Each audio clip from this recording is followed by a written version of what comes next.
Good afternoon, everyone. I've already made a few videos for ENGI 2304 regarding the recommendation report, specifically about wind turbines. I have a video on the efficiency, comparing the efficiency of wind turbines and solar panels. And the point there is that you have to be very careful about the criteria that you choose and make sure it's a meaningful comparison. I have another video that talks about choosing your criteria and how to think about the criteria, especially how to find the data you need. So what you do is you figure out your criteria and then think about, okay, what data do I need to be able to prove to a reader that one is better than the other? In this video, I want to talk about getting into specifics and how you can use specifics not only to structure your paper, to create the scope, but to determine your criteria, which is a part of the scope. So when you are writing, you need to get as specific as possible. For example, let's start with wind turbines and solar farms. First of all, notice I'm not using the term versus. I know I did in the policy statement. I need to go back and revise that because I've since decided that versus is not the best way to understand a comparison. Why not say you're going to compare wind turbines and solar panels? Or why not say that your report is a comparison of those two rather than solar panels versus wind turbines? So for solar panels and wind turbines, for example, you can get very specific. You could make the scope of your paper so that it's talking about a specific region or even a specific place. For example, maybe you're going to talk about installing either wind turbines and solar panels on top of high rises in downtown Houston. That could be the focus of your report. It can get that specific. Would it be more efficient? And by efficient, I mean cost efficient, okay, return on investment. Would it be more efficient to have a solar panels on top of a high-rise building in downtown Houston, or to have wind turbines, okay, which would produce the most power for the most money? So it can get that specific. Or you could talk about a region, like you could say between El Paso and San Antonio, for example, there's a lot of open land, it's what we call West Texas. There are lots of wind farms out there, but there could just as easily be solar farms. So if you were going to build a large-scale wind and solar farm in the middle of West Texas, which is going to be more beneficial environmentally and or cost, okay? Or land. It might be land. But it's hard to compare a large-scale wind turbine with solar panels on a residential house. Okay, that's just not a fair comparison. And if you're going to talk about whether it's even feasible, then the large-scale wind turbine is knocked out of the running and it's no longer feasible at all. Okay, so you've got to be specific about not only the criteria, but what exactly are you comparing? So now I want to go into some others, okay, the ones that I listed. So we're not just talking about wind farms and solar panels, even though a lot of you are working on that topic. So some of you are talking about cars, either self-driving versus regular, or hydrogen versus electric. Either one of those is fine. I gave you the topics, they're fine topics. I want to give some further insight about it though. As a way to get specific, and I'm not saying you have to do this, but you can. You could talk about a commuter in the city of Houston. What would be better? Okay? Think about, would it be electric or hydrogen? Let's say a car was going to be purchased in 2023 by a newly graduated engineering student who's going to have their first full-time job in engineering, is going to work in Houston. What is going to be their salary? What could they and you can use average starting engineering salaries in the city of Houston.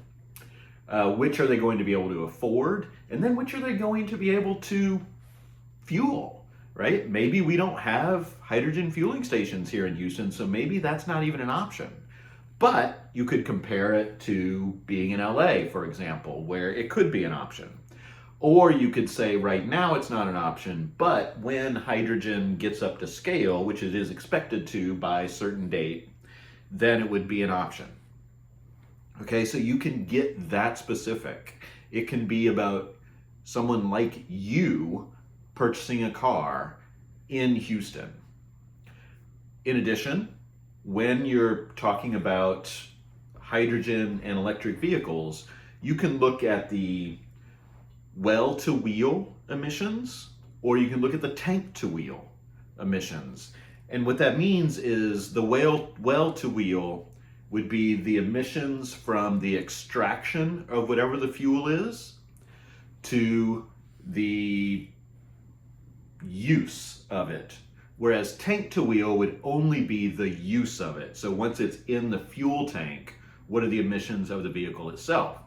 And the good thing about hydrogen and electric vehicles is their tank to wheel, I believe, is both zero.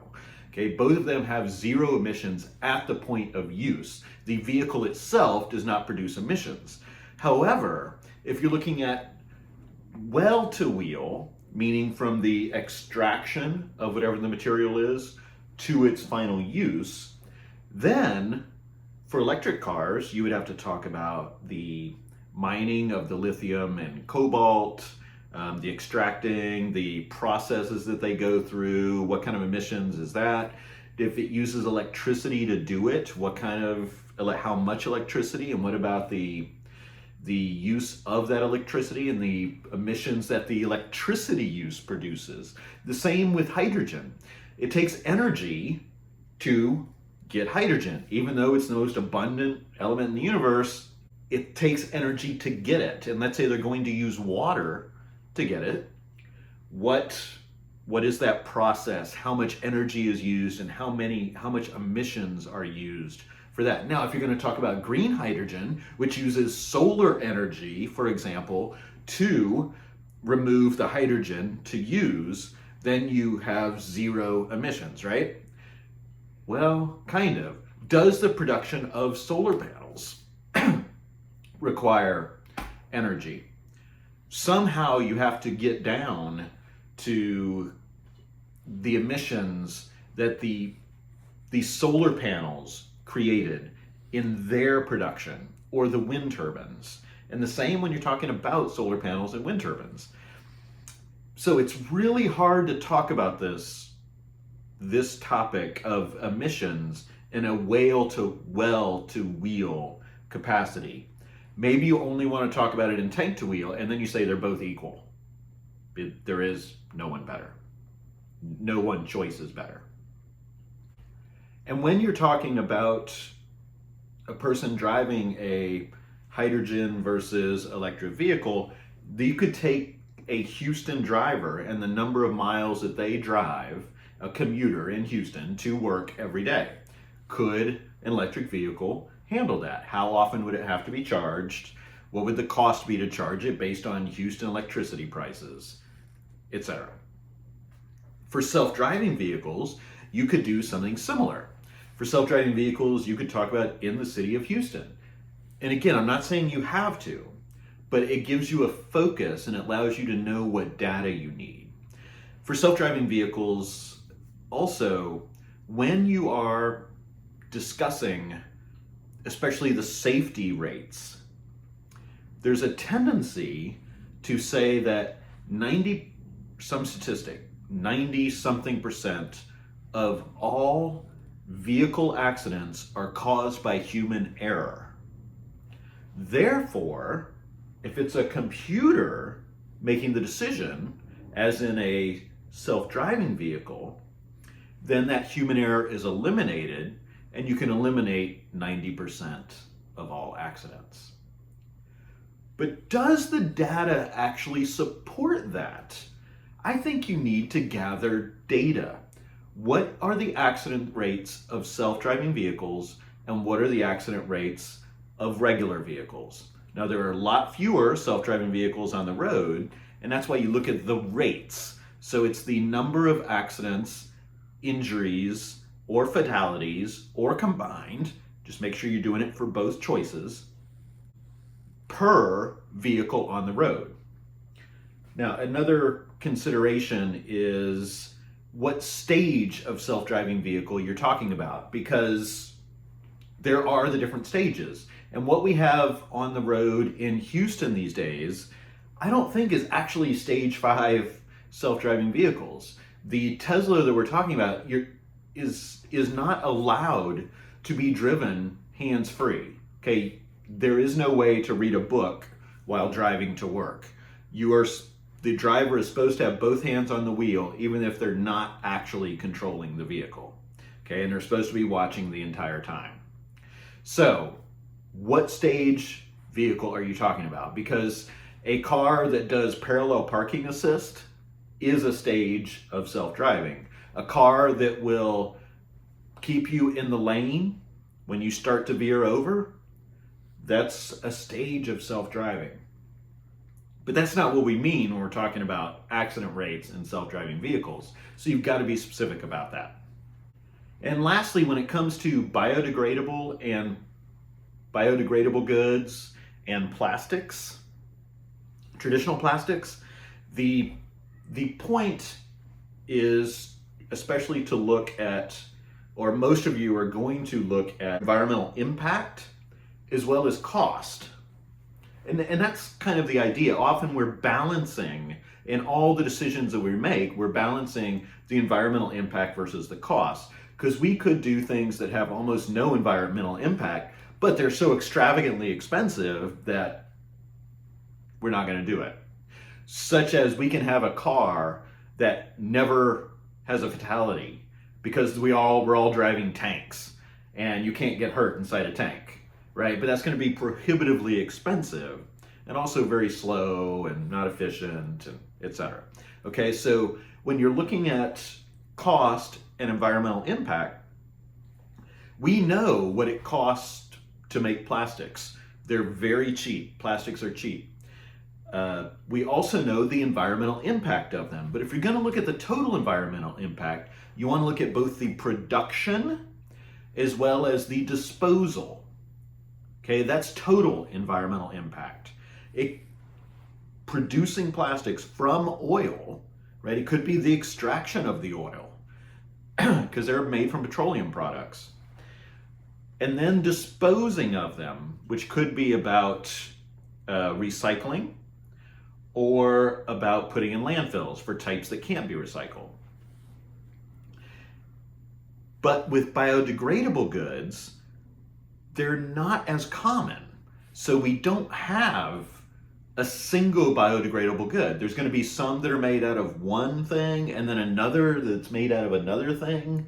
So maybe you want to look at one specific one that you can find the most data on. So it's not biodegradable goods, but this specific type of biodegradable good.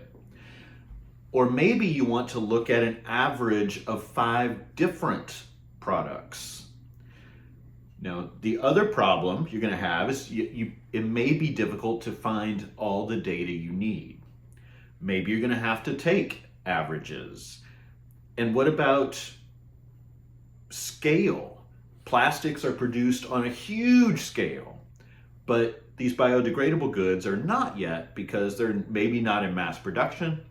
Maybe they're not even available for buying, or maybe there's such a niche market that the product is just so much more expensive because it's only produced on such a small scale as opposed to plastics, which is the huge scale. So be careful when you're thinking about exactly what you're going to compare. You want to be as specific as possible while still being able to find the data that you need. So it may be, this is especially difficult with the biodegradable goods because it's such a new idea there may not be a lot of data out there. So you may have to choose one, and you may have to extrapolate what the cost would be if it was done on a scale equal to plastics. All right, that's just a few thoughts. Excuse me, I'm talking too much. I've gone over 15 minutes. So good luck. You can always write me on the GroupMe or send me emails or visit my office hours. Ciao.